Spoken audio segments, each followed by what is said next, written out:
अभी हाल ही में कैट अर्थात सेंट्रल एडमिनिस्ट्रेटिव ट्राइब्यूनल का एक आदेश आया है जिसमें यह कहा गया है कि सरकार सहायक शिक्षक पद हेतु चल रहे भर्ती प्रक्रिया में निर्धारित आयु से अधिक उम्र वाले अभ्यर्थियों का भी आवेदन स्वीकार करे, अर्थात उन अभ्यर्थियों को भी इस भर्ती प्रक्रिया में शामिल होने का मौका दे जिनकी आयु सीमा उनके द्वारा निर्धारित आयु सीमा से बाहर है, अर्थात सभी आयु वर्ग के विद्यार्थियों को इस भर्ती प्रक्रिया में शामिल होने का मौका दिया जाए। आखिर कैट ने ऐसा क्यों कहा, किस संदर्भ में कहा और ऐसा कहने के पीछे क्या तर्क था, इसका हम इस अंक में विस्तार से जानने का प्रयास करते हैं। 10 सितंबर 2025 को दिल्ली सरकार के शिक्षा निदेशालय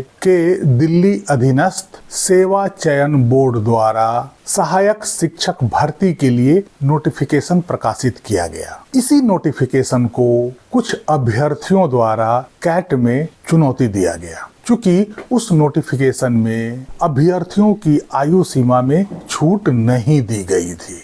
और इस संबंध में 45 याचिका कैट में दायर किए गए थे, जिसमें याचिकाकर्ताओं का कहना था कि अंतिम भर्ती 2021 में हुई थी, उसके 4 साल बाद भर्ती अब 2025 में निकली है, जिसके कारण कई योग्य उम्मीदवार अधिक आयु सीमा के कारण बाहर हो गए। अर्थात जो विद्यार्थी पिछले 4-5 वर्षों से शिक्षक पदों के लिए तैयारी कर रहे थे और वे इस भर्ती का इंतजार कर रहे थे, उनकी आयु भर्ती नहीं निकलने के कारण स्वतः ज्यादा हो गया और जब भर्ती निकला तो वे इस आवेदन को भरने में असमर्थ हो रहे थे। अर्थात विद्यार्थियों का यह मांग था कि इसमें आयु सीमा में छूट दी जाए, क्योंकि सरकार पिछले 4 सालों से कोई भर्ती नहीं निकाली है और वे विद्यार्थी जो पिछले 4 साल से इस भर्ती का इंतजार कर रहे थे,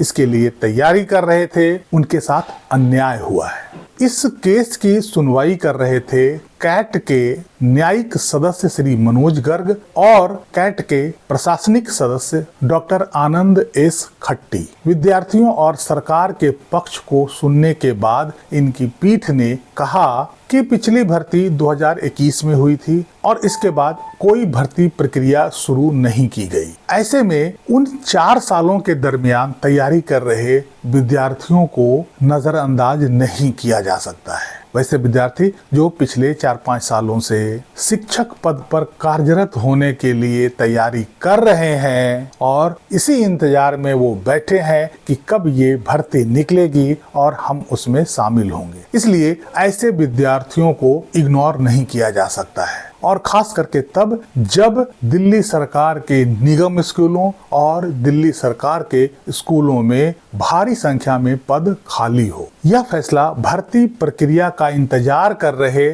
सैकड़ों उम्मीदवारों के लिए राहत लेकर आया है। कैट ने इसमें स्पष्ट किया है कि प्रशासनिक लापरवाही और प्रशासनिक देरी का खामियाजा योग्य उम्मीदवारों को नहीं भुगतना चाहिए। कैट ने दिल्ली के DASSB और शिक्षा निदेशालय को निर्देश दिया है कि वे ऐसे सभी उम्मीदवारों को चयन प्रक्रिया में भाग लेने का अवसर दे और आवेदन को ऑनलाइन और ऑफलाइन दोनों तरह से स्वीकार करे, भले ही उसका सिस्टम इसका इजाजत देता हो या नहीं देता हो। इस तरह से कैट ने छात्रों को अपने आदेश में बहुत बड़ी राहत देने का काम किया है और इस आदेश का असर अन्य राज्य भर्ती प्रक्रियाओं पर भी हो सकती है। अन्य राज्य की जो भर्ती एजेंसियां हैं उसे भी इस बात को ध्यान रखना होगा। यह वर्षों से तैयारी कर रहे छात्रों के लिए बहुत बड़ी